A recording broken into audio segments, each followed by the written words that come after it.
pas de la Bastille, dans le très auvergnat faubourg Saint-Antoine, allons rendre visite à un compatriote, Monsieur Alexandre Anglade. Celui-ci n'a pas choisi la profession de prédilection des Cantaliens d'autrefois, l'hôtellerie, ni celle de beaucoup de jeunes d'aujourd'hui, la fonction publique. Il est artisan, mais peut-être pas un artisan comme les autres. Ses loisirs, il les occupe d'une façon tout à fait originale. Nous allons le découvrir ensemble.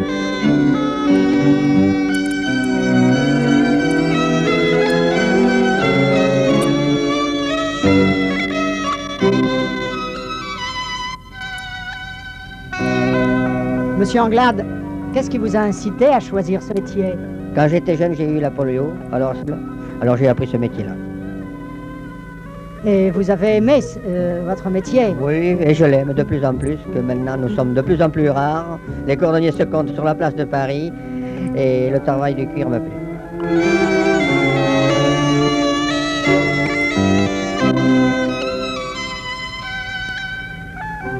Et vous avez l'air de le travailler avec beaucoup de goût, en effet. Oui, c'est normal. Et vous avez acquis beaucoup d'adresses. Oh, pas mal, oui.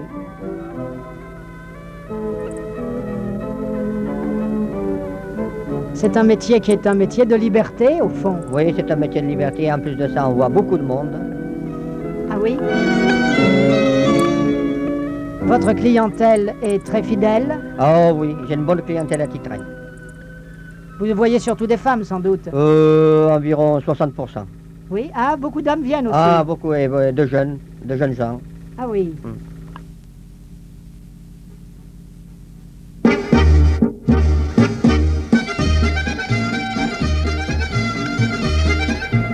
C'est un peu la famille chez vous, quand on vient, on bavarde. Ah oui, et puis en plus de ça, là, je suis dans une rue très passagère et c'est un petit village, on discute. On discute des affaires du quartier. Là. Mais malheureusement, maintenant, j'ai pas le temps de discuter. Ah, vous avez plus le temps, non. Mais vous n'êtes pas au travail à la chaîne, quand même. Ah non, je suis libre. Vous êtes... Et celle-là, vous la connaissez bien? Oh, ça fait 20 ans que j'ai comme cliente. Ah, eh bien...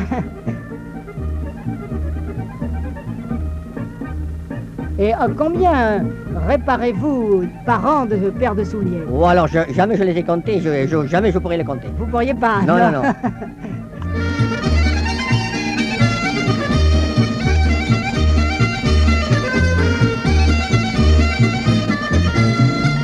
Vous avez des appareils très modernes, là? Oui, mais, moderne, oui, mais enfin, ce qu'il faut pour travailler. Il faut ça. C'est un banc de finissage que j'ai acheté il y a 2 ans. Les ressemblages sont chers. Ah, maintenant, oui, ça commence d'être cher, oui. Mais le cuir est très cher aussi. Oui, le cuir est très cher.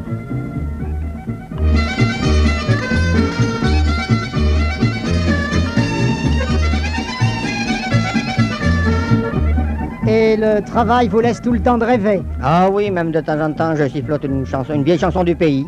Ah, c'est merveilleux.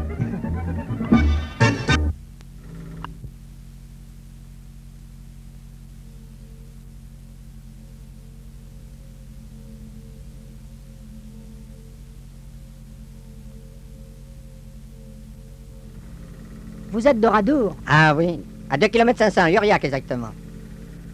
Et voilà la route qui nous y mène. Je l'ai faite plusieurs fois en vélo, pendant la guerre. Ah oui. Voilà le clocher de Radour à l'horizon. Vous aimez votre pays? Ah oui. Et c'est bien là que je pense finir mes jours.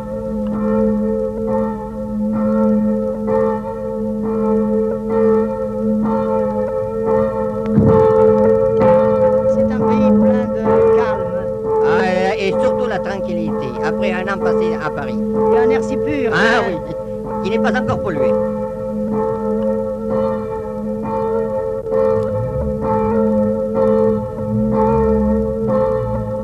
Vous connaissez tous les habitants encore? Oh oui, à part quelques jeunes que j'ai du mal à les reconnaître, comme je les vois très peu. Toutes les familles sont encore représentées, de celles que vous connaissiez dans votre jeunesse? Ah oui, à part 2 ou 3 peut-être qu'elles ont disparu. La famille a disparu.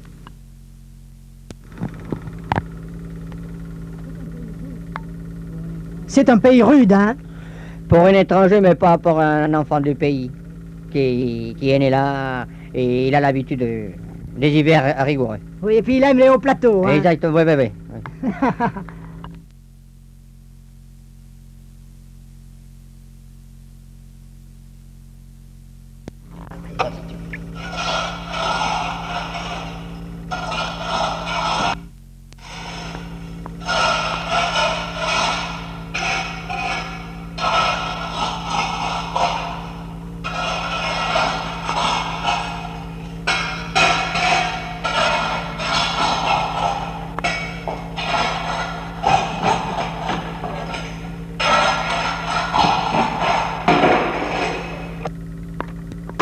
Et qu'est-ce que vous faites ici? Là, je suis en train de donner un coup de main à un de mes frères.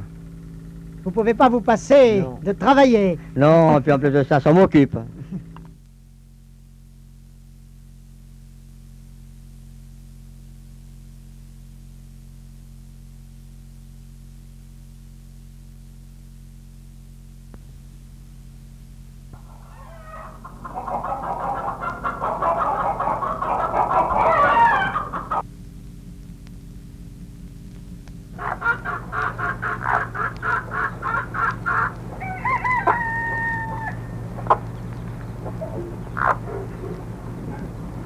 Et où est-ce que vous êtes ici? Ah, là, c'est mon village natal, Luriac.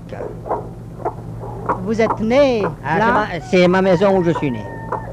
Ah, vous devez être heureux d'y revenir. Ah, à la Bosto. Et voilà ma mère.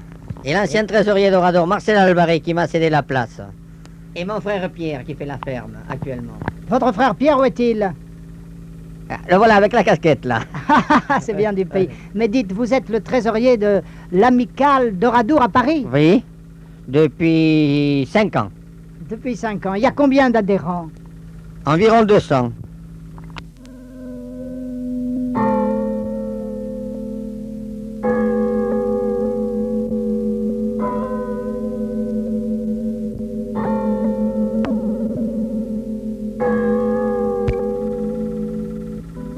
Une minute de silence pour nos morts des deux guerres.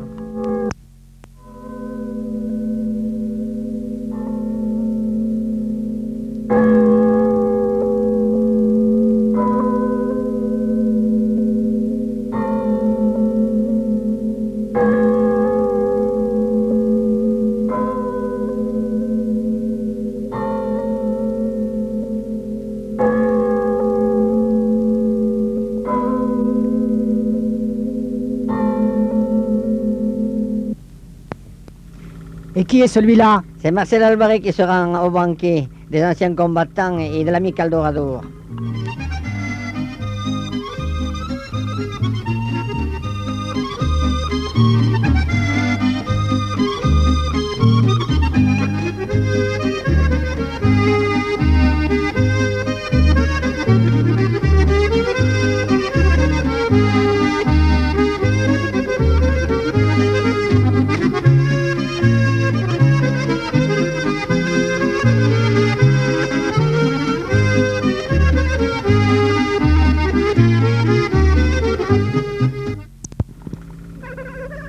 Voilà deux anciens de 14.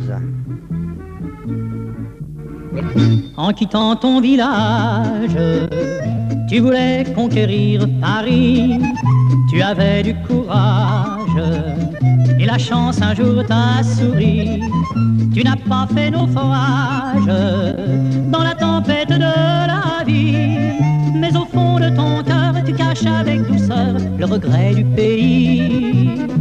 Souviens-toi de la terre, de nos blés, de nos champs, du frisson des bruyères, aux caresses du vent.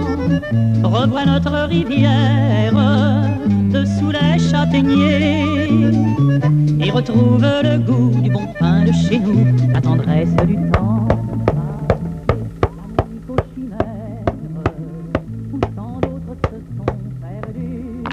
Illusion de naguère, tu en es déjà revenu. Toi, mon ami, mon frère, qui voudrait conjurer le sort, aussi loin que tu sois, ne désespère pas, elle te se parle encore. Souviens-toi de la terre, elle est là qui t'attend, avec tous ses mystères, ses richesses d'antan. La vérité première, le secret du bonheur, c'est un coin de chez toi, 4 murs et un toit, que tu gardes au fond de ton cœur.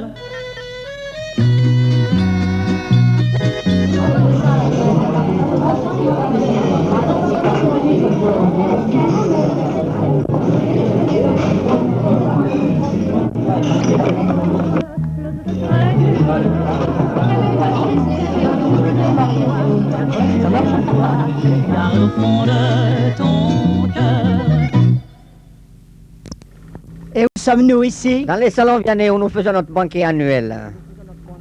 Ah, il y a de l'ambiance. Oh oui, toujours. Et qui est ce monsieur? Notre président, Marcel Costerous. Ah, il fait son discours inaugural. Comme d'habitude, discours d'usage. Et c'est toujours sympathique à tous. Et ce monsieur? Armando Mergue, vice-président de l'amicale.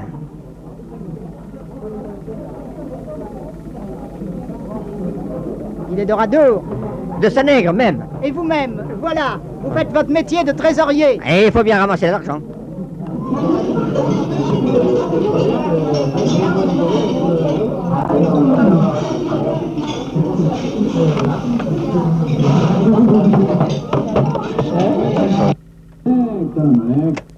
Et quel est ce groupe maintenant? Labouré de Paris, dirigé par M. Guyonneau.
montre Seiko à Quartz vous donne l'heure à la seconde près. À ma montre Seiko à Quartz, il est 16h. Vous écoutez Europe 1. Jean-Pierre Blanc-Jacques, bonjour. Bonjour Viviane. En sortant de l'Élysée où il a déjeuné avant d'avoir un entretien avec le président Giscard d'Estaing, le Shah d'Iran Mohamed Reza Pahlavi a confirmé. Et voici la belle saison. Sortez champêtre, avec le casse-croûte matinal, avec la saucisse et le cantal du pays. Bravo.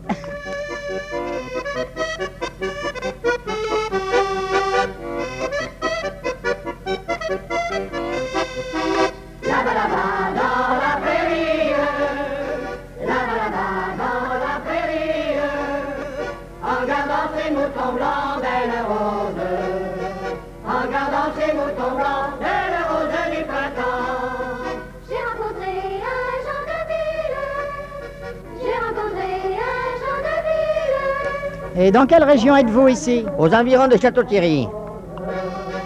Combien gagnez-vous par an, belle rose du printemps? Il y a toutes les familles, même les petits-enfants. Ah oui. Ah, je ne gagne pas grand-chose. Je ne gagne que 100 francs, belle rose. Je ne gagne que 100 francs, belle rose du printemps. Et ce ne sont que des familles d'Oradour. La plupart. Il y a des invités? Oui, toujours quelques-uns. Je t'en donnerai 200, belle rose. Je t'en donnerai 200, belle rose du printemps. Non, je n'irai pas à la... Ces sorties ont toujours beaucoup de succès. Oh oui, et surtout de gaieté.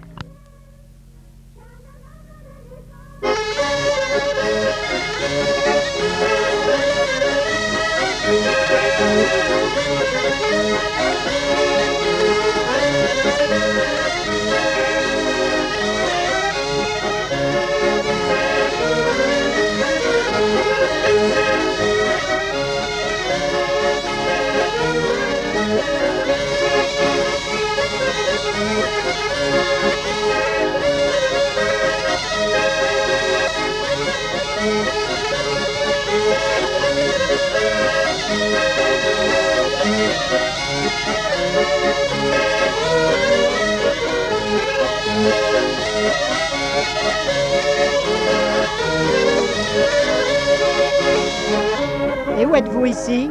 Nous visitons une cave coopérative aux environs d'Épernay.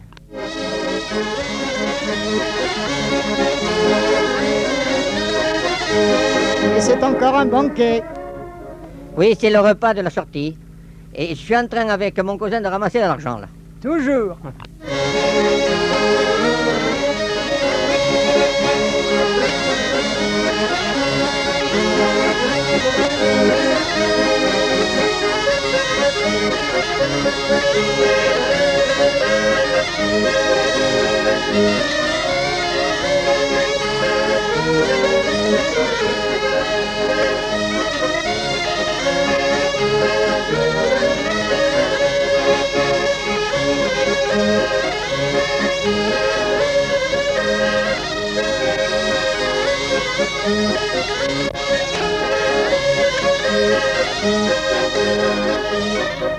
Et maintenant?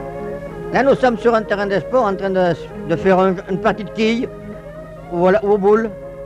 C'est bien auvergnat tout ça, hein? Ah, surtout les quilles.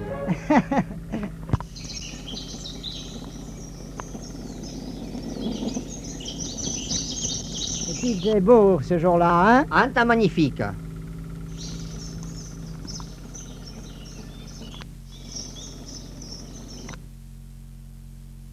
Au fond, on pense toujours au pays. Ah, toujours. Eh, la paillera, c'est que la pauque te dégonflera pas? Et c'est vous qui avez tiré? Oui, mais j'ai été maladroit, j'en ai pas tombé beaucoup.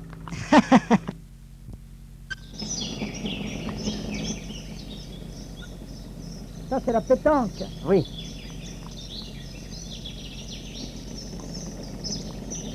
Et quel est ce village? Châtillon-sur-Marne.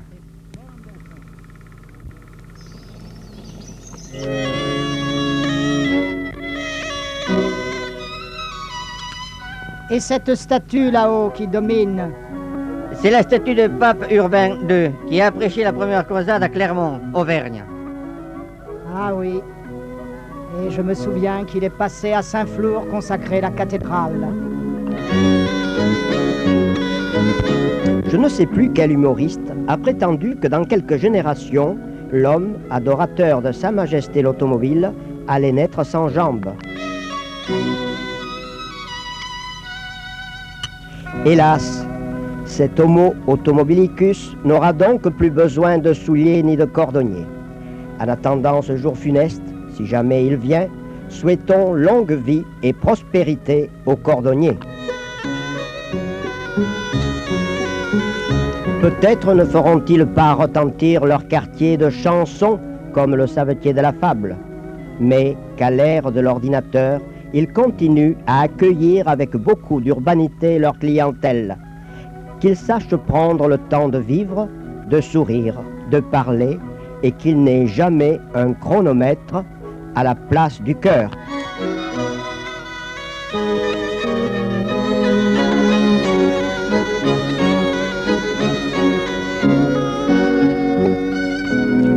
Au revoir, Monsieur Anglade, et merci pour votre accueil.